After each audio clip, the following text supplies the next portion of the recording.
ઇન્ડિયાની બહાર જવા માટે પાસપોર્ટ હોવો ફરજિયાત છે, પણ જો સેટિંગ હોય તો તમે પાસપોર્ટ વગર છેક અમેરિકા સુધી પણ પહોંચી શકો છો. યુએસમાં 33 વર્ષ સુધી કોઈ સ્ટેટસ વિના રહ્યા બાદ હાલમાં જ ડિપોર્ટ થયેલા હરજીત કૌર નામના એક પંજાબી મહિલા સાથે પણ કંઈક આવું જ થયું હતું. પોતાના 2 દીકરા સાથે 95ની આસપાસ ઇલીગલી અમેરિકા ગયેલા હરજીત કૌર પાસે કોઈ પાસપોર્ટ હતો જ નહીં.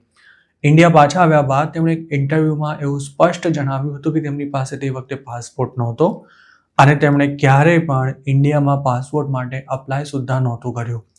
અમુક લોકો હજુ એવું માને છે કે યુએસમાં ઇલીગલી રહેતા જે ઇન્ડિયન્સ પાસે પાસપોર્ટ નથી તેમને ડિપોર્ટ કરવા અમેરિકા માટે લગભગ અશક્ય છે અને આ જ કારણે અત્યાર સુધી ઇલીગલી યુએસ જતા ઘણા લોકો પોતાના પાસપોર્ટ ફાડીને ફેંકી દેતા હતા.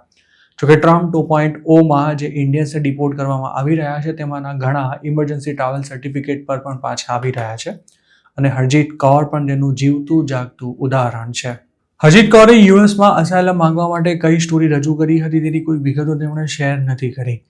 શક્ય છે કે મોટાભાગના પંજાબીઓની માફક તેમણે પણ કદાચ પોતાને ખાલિસ્તાનના સમર્થક ગણાવી ઇન્ડિયામાં પોતાના જીવને ખતરો હોવાનો દાવો કરી યુએસમાં અસાયલમ માંગ્યું હોઈ શકે છે. જોકે પતિના મોત બાદ ઇલીગલી અમેરિકા ગયેલા આ મહિલાનો 2005માં જ ડિપોર્ટેશન ઓર્ડર ઇસ્યુ થઈ ગયો હતો. હરજીત કૌરની સાથે જ યુએસ પહોંચેલા તેમના 2 દીકરા હાલ ત્યાં કયા સ્ટેટસ પર રહે છે તેની કોઈ માહિતી ઉપલબ્ધ નથી. જોકે 33 વર્ષ પહેલાં તેઓ યુએસ ગયા હોવાથી સ્વાભાવિક છે કે તેમની ઉંમર તે વખતે 21 વર્ષથી ઓછી રહી હશે અને તેના કારણે ઓબામા દ્વારા શરૂ કરાયેલા DACA પ્રોગ્રામ હેઠળ તેઓ ડિપોર્ટેશન સામે પ્રોટેક્શન મેળવવા એલિજિબલ બન્યા હશે કે પછી કોઈ યુએસ સિટીઝન અથવા પરમનન્ટ રેસિડન્ટ સાથે મેરેજ કરીને તેમણે ગ્રીન કાર્ડ મેળવી લીધું હશે. હરજીત કૌરની 3જી પેઢી હાલ અમેરિકામાં રહે છે અને તેમની ધરપકડ બાદ ત્યાં ખાસો હોબાળો પણ મચ્યો હતો, પણ અમેરિકાની સરકારે આ મામલે જરાય મચક ન આપતા અરેસ્ટના ગણતરીના દિવસોમાં જ હરજીત કૌરને ઇન્ડિયા મોકલી દીધા હતા. યુએસની ઇમિગ્રેશન કોર્ટ જો કોઈને ડિપોર્ટ કરી દેવા માટે ઓર્ડર કરી દે તો તેને ચેલેન્જ કરી અમુક સમય સુધી સ્ટે લંબાવી શકાય છે, પરંતુ તેનો અર્થ એવો પણ નથી થતો કે આમ કરીને આજીવન અમેરિકામાં આરામથી રહી શકાય છે. હરજીત કૌરનો ડિપોર્ટેશન ઓર્ડર 2005માં ઇસ્યુ થયો હતો અને ત્યારબાદ તેમને નિયમિત આઈસમાં હાજરી પુરાવવી પડતી હતી અને સપ્ટેમ્બર 2025માં તેઓ હાજરી પુરાવવા માટે ગયા તે જ વખતે તેમની ધરપકડ કરી લેવાઈ હતી. જો તેમના ઇન્ડિયન પાસપોર્ટનો અમેરિકાની ઓથોરિટી પાસે રેકોર્ડ હોત તો કદાચ હરજીત કૌર ઘણા સમય પહેલાં જ ડિપોર્ટ થઈ ગયા હોત. એક સમય હતો કે જ્યારે અમેરિકાના એરપોર્ટ્સ પર ફિંગરપ્રિન્ટ સિસ્ટમ ન હોવાને કારણે હમશકલના પાસપોર્ટ પર લોકો આરામથી અમેરિકા સુધી પહોંચી જતા હતા.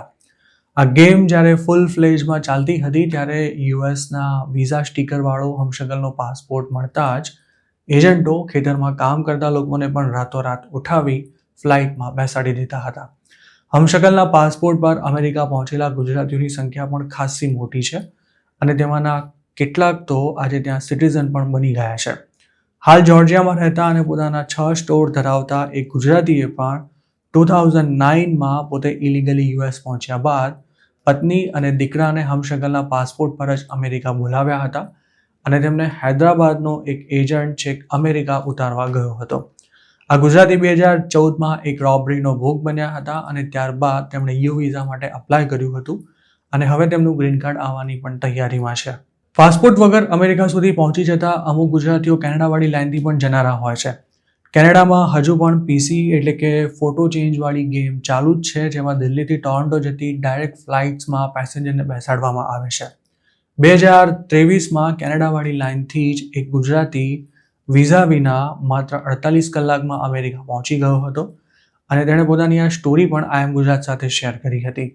હજુ 2024 સુધી જ નકલી પાસપોર્ટ પર લોકો મેક્સિકો લાઇનથી પણ અમેરિકા જતા જ હતા, પરંતુ આવા કેસમાં દુબઈ સુધી પેસેન્જરને તેના અસલી પાસપોર્ટ પર જ મોકલવામાં આવતો હતો, જેથી ઇન્ડિયાની ઇમિગ્રેશન સિસ્ટમમાં તેના નામ અને પાસપોર્ટ નંબરનો રેકોર્ડ રહેતો હતો અને દુબઈ પહોંચ્યા બાદ આગળની ટ્રીપ તેને નકલી પાસપોર્ટ પર કરાવાતી હતી.